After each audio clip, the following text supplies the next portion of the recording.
एक हिंदी में कहावत है, अगर घी सीधी उंगली से नहीं निकलता है तो उंगली टेढ़ी करनी पड़ती है। वरना अगर तुम ये समझ रहे हैं कि ये गरीब लोग हैं, ये कुछ कर नहीं सकते हैं, तो उन्हें याद दिला दूं कि डिविजनल कमिश्नर का ऑफिस के गेट को तोड़कर जाने की ताकत रखने वाले ये लोग हैं सभी। जब वैसे ही अगर तस्वीरें ऐसी बढ़ती जा रही है तो खामोशी से मरने में कोई मतलब नहीं है। लड़ेंगे, पूरी ताकत के साथ भिड़ेंगे।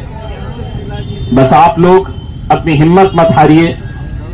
आप लोगों की ये लड़ाई मैं अगर लेकर गया हूं तो सिर्फ इस वजह से कि हमने जब भी आवाज लगाई, आप लोगों ने अपना काम, अपना धंधा, अपनी दुकान, अपनी नौकरी सब कुछ छोड़कर आप लोग आए, क्योंकि आपको भी ये मालूम है कि अगर ये लड़ाई कहीं आधे रास्ते में खत्म हो गई तो हमने पिछले 1.5 साल से जो मेहनतें की है, जो लड़ाई हमने की है, वो कहीं ना कहीं आगे जाकर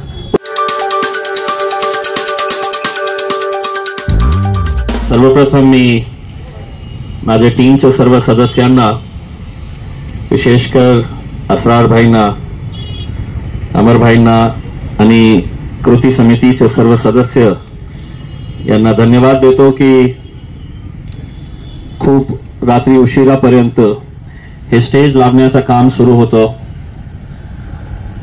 रात्री 2-2:30 वाजता मला मेसेज आलं होतं की इथे गाद्या पाहिजे बसण्यासाठी, खूप म्हातारे लोक आहे। बोलण्याचा अर्थ हे आहे की जे हे लोक करणारे आहे, जे कृती समिती असू द्या किंवा माझ्या टीमचे सदस्य असू द्या, त्यांचा काहीही स्वतःचा स्वार्थ नाही आहे याच्यामध्ये। ते एक माणुसकीच्या दृष्टीने हे सगळं करत आहे। मागच्या 1.5 वर्षापासून जे लढाई आपण सुरू केली होती ते इथपर्यंत आलेली आहे। हे जेव्हा मी असरार भाईने मला हे पोस्टर पाठवले होते, 48 आपले पैकी जे लोक होते जे आज आपल्यामध्ये नाही आहे, तेही कोणाचे वडील असेल, कोणाचा नवरा असेल, बायको असेल, कोणाचा मुलगा असेल, मित्र असेल। आपण बघितलं असेल की काल पूर्ण दिवस टेलिव्हिजनवर एकच बातम्या चालू होती। एका फिल्म ऍक्टर सैफ अली खानला काही इंजुरीज आली होती, तर दिवसभर राष्ट्रीय मीडिया असू द्या, नॅशनल मीडिया किंवा आपले मराठी चॅनल्स असू द्या, सगळ्यांची हेडलाईन्स एकच होती की सैफ अली खान गंभीर जखमी झाला। तो गंभीर झाला तर नॅशनल न्यूज होते आणि आमचे इतके सारे लोक मेले, त्याची दखल घेण्यासाठी कोणी तयार नाही आहे। यांच्या बाबतीत बोलण्यासाठी कोणी तयार नाही आहे। यांना श्रद्धांजली वाहण्यासाठी कोणी नाही आहे। काय अडचणीमध्ये त्यांचा मृत्यू झाला असेल। अनेक लोकांना मी ओळखतो, माझ्याकडे यायचं, काय मुलींचं लग्न करायचं आहे, हार्टचं ऑपरेशन करायचे आहे, मला घर बांधण्यासाठी पैसे जमा केले होते, इकट्ठा केले होते। कोण यांचे वाली आहे? आम्ही काय फक्त आकडे वाढवण्यासाठी हे सगळं केलेले आहे? मला माहित आहे जेव्हा हे आंदोलन सुरू केलं होतं, पहिला आकडा जे आला होता 14 लोक मेलेले आहे, 14चा 20, 20च्या 25, 25च्या 50 पर्यंत पण आलेले आहे। कोण आहे जबाबदार?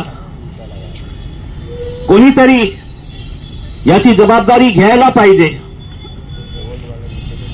खऱ्या अर्थाने सांगायचं असेल तर हे मृत्यू जे आहे हे नॅचरल डेथ नाही आहे. असंच ते मेले, हे नॅचरल डेथ नाही आहे. न्याय असला असतं तर या औरंगाबाद जिल्ह्याच्या जिल्हाधिकारी असू द्या, पोलीस कमिशनर असू द्या, DDR असू द्या, त्यांच्यावर हत्याचा गुन्हा नोंदवायला पाहिजे होतं. या सगळ्यांच्या मृत्यूसाठी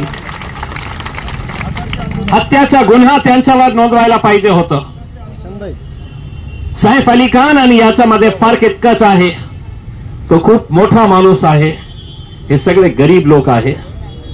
पण हे सगळ्यांनी आपल्या आयुष्याची कष्टाची कमाई इकट्ठा करून त्यांचा पाप एकच होतं की सरकारने ज्याला लायसन्स दिले होतं की हे तू चाल पतसंस्था, त्याच्यामध्ये पैसे जमा केले आणि पळून गेला. ते आज इतके महिने उलटून सुद्धा ठीक आहे, काही लोकांना पैसे मिळण्यास सुरुवात झालेली आहे. 10,000, 15,000, 20,000 पर्यंत पैसे, 25,000 पर्यंत. आज अगर या कलेक्टर साहेबांनी, पोलीस कमिशनर साहेबांनी, DDRनी, काळे साहेबांनी, संभाजी काकडे साहेब, संभाजी पवार, हे सगळ्या अधिकाऱ्यांनी आपल्या मनावर घेतले असते तर जे कोट्यवधी रुपयांची प्रॉपर्टी लिलावासाठी आणण्यात आलेली आहे ते विकून ते पैसे तुम्हाला मिळाले असते. पण आपल्याला माहित आहे, एक आंदोलन आपण जेव्हा केलं होतं माझ्या ऑफिसमध्ये, हे प्रॉपर्टी विकायची नाही. पोलिसांचा आदेश असून सुद्धा इथे बसलेले एक अधिकारी ते प्रॉपर्टी एका मोठ्या नेत्याच्या जवळच्या माणसाला विकून टाकतात. आम्हाला आश्वासन देण्यात येतं की आम्ही कारवाई करू, आम्ही चौकशी करू. आज वेळ आलेली आहे त्यांना विचारण्यासाठी की तुमच्या चौकशीमध्ये काय निष्पन्न झालेलं आहे, काय कारवाई केलेली आहे.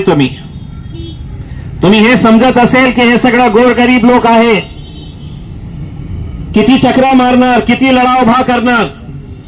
मी पहिल्या दिवसापासून एकच बोलत आहे, आज पुन्हा एकदा बोलतो, जोपर्यंत एक एक माणसाचा एक एक रुपया परत मिळणार नाही तोपर्यंत आमचा लढा असा सुरूच राहणार आहे. दररोज आम्हाला कुठे ना कुठे मुंबईमध्ये एक मोठा फ्रॉड झाला, हजारो कोटी रुपये घेऊन पळाला. बीडमध्ये काय आहे, लातूरमध्ये काय आहे, अहमदनगरमध्ये काय चाललेलं आहे, त्यांचे पैसे मिळाले नाही. पण कमीत कमी आजची सुरुवात झालेली आहे आणि प्रामाणिकपणे या लोकांनी काम केले असते ते आज आपल्याला हे वेळ आली नसती की आपण इथे बसून पैसे, आमचे हक्काचे पैसे, कष्टाचे पैसे, आणि आम्ही आमरण उपोषण करत आहे. याच्यापेक्षा दुर्दैव काय असणार आहे. आमच्या हक्काचे काही भीक मागत नाही, आम्ही काही त्यांच्याकडून काही फेवर मागत नाही. आमचे कष्टाचे पैसे द्यायला तुमच्याकडे पैसे नाही आहे आणि फुकटाचे पैसे कसे वाटत आहे सरकार, कोणत्याही सरकार असू द्या. खऱ्या अर्थाने पहिले जे लोकांचे कष्टाचे पैसे होते ते परत करायला पाहिजे होते. नंतर तुम्हाला फुकटात कुणाला काय द्यायचे आहे हे तुम्ही ठरवा. पण यांचे पैसे ठेवायचे आणि दुसऱ्यांना फुकटात वाटायचे, हे कसली पॉलिसी, हे कसले नियम. फक्त हे गरीब आहे, किती फाईट करणार, काय करणार. आपण किती मोठे मोठे आंदोलन केले. जसा गजाभाऊने सांगितलं, किती केसेस आमच्यावर करण्यात आले. त्यांना असं वाटलं एक केस झाला तर हे दुसऱ्या केस साठी ते आंदोलन करणार नाही. आम्ही केलं, एक झाला, 2 झाले, 3 झाले. आता जेव्हा आम्ही आमरण उपोषणसाठी बसतो तर तुम्हाला कळतं की आपल्याला आज मीटिंग घ्यायची आहे. का तुमची जबाबदारी नाही आहे का? तुम्हाला माहित नाही आहे का हे सगळं करायला पाहिजे? कशाला तुम्हाला आमच्यावर हे वेळ आणण्याची आहे की नाही? तुम्ही बसा, मग आम्ही तुमच्या मुद्द्याच्या बाबतीत चर्चा करू. किती पत्र आम्ही पाठवलेले आहे. मला या गोष्टीचा आनंद आहे की फक्त आणि फक्त आदर्श पतसंस्थेच्या घोटाळ्यामुळे आज महाराष्ट्र सरकार पूर्ण कायदा बदलत आहे की जे ठेवीदारांचे पैसे बुडत आहे ते पैसे कसे लवकरात लवकर मिळता येतील त्याच्या बाबतीत कायदा ते बदलू लागलेले आहे. आजच माझ्या हाती एक परिपत्रक महाराष्ट्र सरकारने जे काढलेलं आहे 12 डिसेंबरचा आहे. महाराष्ट्र ठेवीदारांच्या वित्तीय संस्थांमधील हित संबंधाचे संरक्षण अधिनियम विहित काल मर्यादेत करावयाच्या कारवाईबाबत टाइम बाउंड पत्र आला तर 1 महिन्यामध्ये हे करायचं. नोटिफिकेशन आलं तर 1 महिन्यामध्ये हे काय काय करायचं आहे. महाराष्ट्र सरकारने जेव्हा हे निर्णय घेतला ते फक्त आणि फक्त तुमच्यामुळे हे निर्णय घेण्यात आलेला आहे आणि त्याचा फायदा फक्त आदर्शला नाही होणार. त्याचा फायदा पूर्ण महाराष्ट्रामध्ये जे असे गोरगरीब लोकांचे कष्टाचे पैसे बुडालेले आहे त्यांना सगळ्यांना याचा फायदा मिळणार आहे. किती महिने झाले प्रॉपर्टी आहे, नोटिफिकेशन काढायचं, मग आदरणीय कलेक्टर साहेब हे पत्र पाठवते आपले कन्नडचे एसडीएमला. एसडीएम साहेब पुन्हा कलेक्टर साहेबांना पत्र पाठवते आणि सांगते की माझ्याकडे खूप काम आहे, मी हे काम करू शकत नाही. मग आम्ही त्यांच्या मागे लागतो तर कलेक्टर साहेब पुन्हा एक पत्र पाठवतो, करा बाबा हे काम करा. किती महिने चालणार हे तुमचा पत्र व्यवहाराचा खेळ? आणि एसडीएम काम करत नसेल तर त्या खुर्चीवरून त्याला लाथ मारून खाली काढा. कलेक्टरचा आदेश नाही. आणि कलेक्टर साहेब तुमच्यामध्ये इतकी ताकद नाही आहे का? तुमच्यामध्ये कायद्याप्रमाणे त्याच्यावर ऍक्शन घेण्याची ताकद नाही आहे का की आम्हाला हे सांगण्याची वेळ येतं?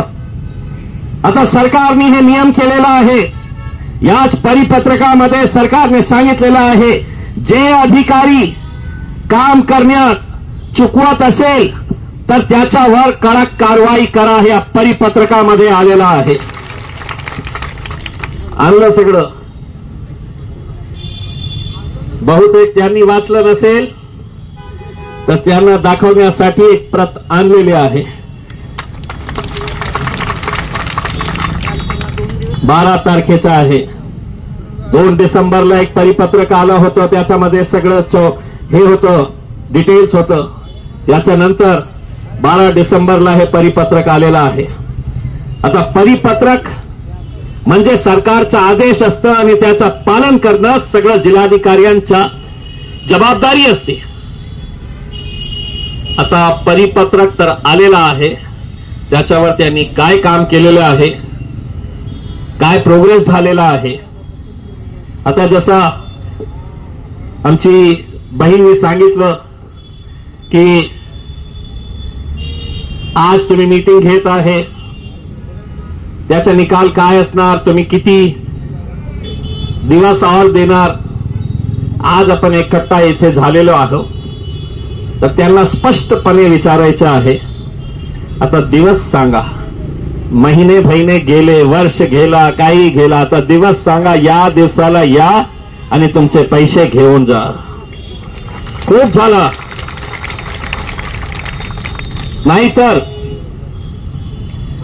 एक हिंदी में कहावत है, अगर घी सीधी उंगली से नहीं निकलता है तो उंगली टेढ़ी करनी पड़ती है। और गज्जू भाई जैसे अगर लोग हैं तो उंगली भी टेढ़ी करने की जरूरत नहीं रहती, घी का डब्बा ही फोड़ देते हैं।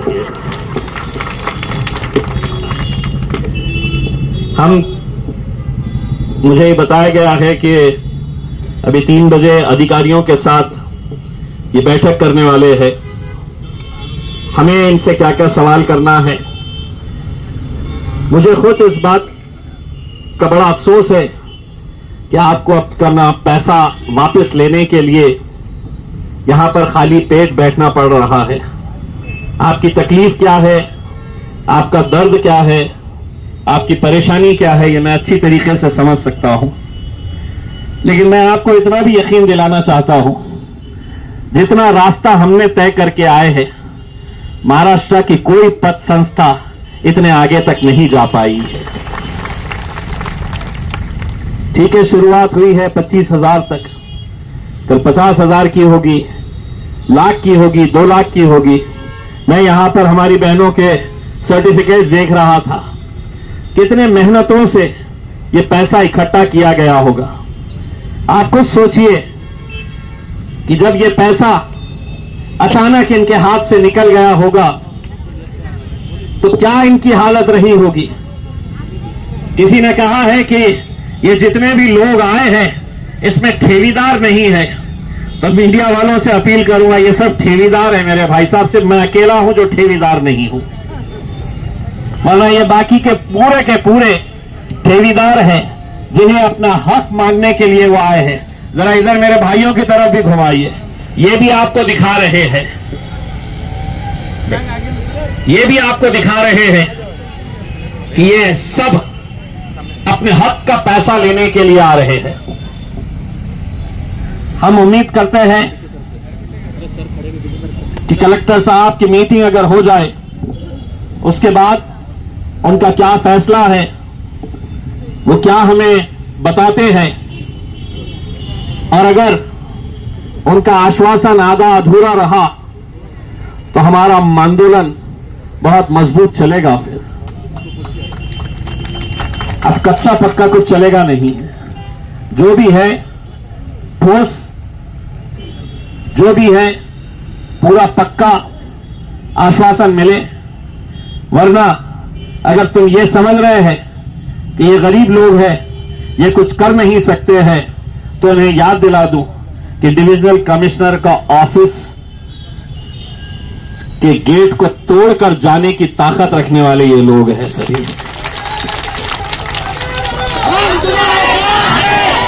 वो गेट को छलांग लगाकर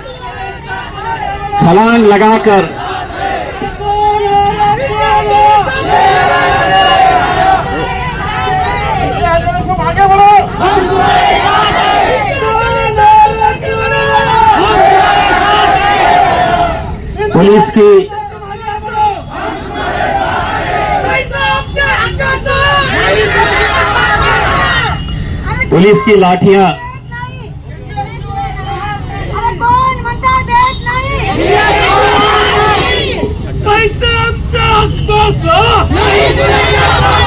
RS यूनानी फार्मेसी, गुर्दे, पित्ते में पथरी और दोबारा पथरी न होने का किया जाता है मुकम्मल इलाज। Bahadurpura x road. रब्त करें 9390610436 पर।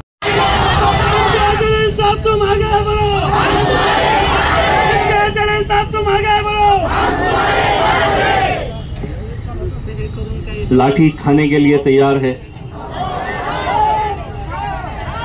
आंसू गैस छोड़े गए थे, उसके लिए तैयार है। जब वैसे ही अगर तस्वीरें ऐसी बढ़ती जा रही है तो खामोशी से मरने में कोई मतलब नहीं है। लड़ेंगे, पूरी ताकत के साथ भिड़ेंगे। बस आप लोग अपनी हिम्मत मत हारिए। आप लोगों की ये लड़ाई मैं अगर लेकर गया हूं तो सिर्फ इस वजह से कि हमने जब भी आवाज लगाई, आप लोगों ने अपना काम, अपना धंधा, अपनी दुकान, अपनी नौकरी सब कुछ छोड़कर आप लोग आए, क्योंकि आपको भी ये मालूम है कि अगर ये लड़ाई कहीं आधे रास्ते में खत्म हो गई तो हमने पिछले 1.5 साल से जो मेहनतें की है, जो लड़ाई हमने की है, वो कहीं ना कहीं आगे जाकर उसका कोई रास्ता नजर नहीं आएगा। इसीलिए बस ये समझ लीजिएगा कि हम उस मुकाम के ऊपर आ गए हैं जहां पर प्रॉपर्टी सामने खड़ी हुई है, खरीदने वाले भी उसके लिए तैयार है। सिर्फ ये है कि इनका नोटिफिकेशन निकले। कई ऐसी प्रॉपर्टीज है जिसको मैंने खुद ने अपने पेज के ऊपर डालकर मेरे जान पहचान के लोगों को कहा कि भैया पैसा होगा तो ले ले यार। वो बेचने के काम में भी हम इनकी मदद कर रहे हैं। तो एक मर्तबा ये ऑक्शन का जैसे ही डिसीजन हो जाता है, फौरन ये पैसा आना शुरू होगा और वो पैसा आ जाएगा, सबको मिल जाएगा। हम और आप सिर्फ यही हाथ जोड़कर अल्लाह से, भगवान से यही दुआ करें कि ये जो 48 है, 48 के आगे एक और किसी की तस्वीर नहीं लगनी चाहिए। इसके सामने एक और किसी की तस्वीर नहीं लगनी चाहिए। आपको हो सकता है आपके गांव के अंदर राजनीति से ताल्लुक रखने वाले लोग कहेंगे कि पैसा नहीं मिलेगा करके, आपको ये मायूस करने की बात करेंगे, आपको ये कमजोर करने की बात करेंगे कि ये पैसा कैसे मिलेगा। उनको ये कह देना कि जब तक हम साथ में हाथ में हाथ डालकर खड़े हैं, एक एक रुपया हम वापस इनके हलक में से खींच के निकालेंगे, इनके जेबों में से खींच के निकालेंगे और एक एक पैसा हम वापस आप लोगों को दिलाएंगे। बस उम्मीद करते हैं कि कलेक्टर साहब अगर चर्चा कर रहे होंगे तो हमारे को भी अब बुलाए और बुलाने के बाद बताए कि क्या होने वाला है करके। मैं मेरी माओ और बहनों से विनती करना चाहूंगा, ये आंसू संभाल के रखिएगा, रोने की जरूरत नहीं है।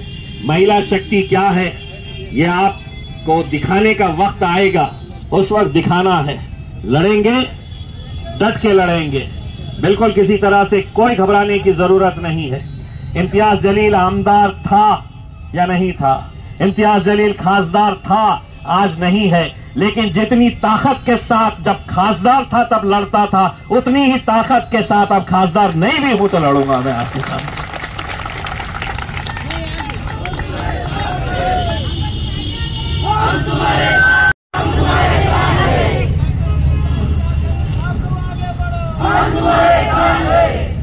बस पहले ऐसा होता था कि मेरे साथ सिक्योरिटी रहती थी, वो पुलिस वालों को बता देते थे ये करने वाले हैं करके। अब सिक्योरिटी कुछ है ही नहीं। अब मेरी सिक्योरिटी यही है, जितने भी लोग हैं मेरी सुरक्षा करने के लिए अब पुलिस वाले नहीं है, यही लोग हैं जो मेरी सुरक्षा करेंगे उसमें। तो बस आप लोग इंतजार करिएगा, हम भी आपके साथ बैठे हुए हैं और हम उम्मीद करते हैं कि आंदोलन बहुत ज्यादा लंबा ना चले, जल्द से जल्द इसके ऊपर कोई फैसला हो, क्योंकि बहुत सारे ऐसे बुजुर्ग लोग हैं, बूढ़े लोग हैं जिन्हें बीपी की शिकायत होती है, जिन्हें दवाइयां खाना होता है। तो ऐसी हालत के अंदर बैठना मुझे भी अच्छा नहीं लगता है। हम उम्मीद करते हैं कि मानुषकीच्या दृष्टीने, इंसानियत की नजर से अगर देखा जाए तो आज प्रशासन, पुलिस मिलके कुछ अच्छा फैसला करेंगे। बहुत बहुत धन्यवाद। गुर्दे और पित्ते की पथरी के मरीजों के लिए खुशखबरी। R&S फार्मा पेश करते हैं बेहतरीन इलाज डॉक्टर सादिया और डॉक्टर नसरीन की निगरानी में। पत्थर दोबारा जल्दी ना होने का मुकम्मल इलाज, no operation, no side effect, खानदानी सिलसिला है जारी। पत्थर घुलकर साफ और दवा पर कोई परहेजी की पाबंदी भी नहीं, होम डिलीवरी भी अवेलेबल है। मज़ीद तफसीलात के लिए रब्त करें R&S pharma, opposite Canara bank, Bahadurpura, Hyderabad, 9390610436 या 9703939436 पर कांटेक्ट करें। इरकान की दवा भी फ्री दी जा रही है।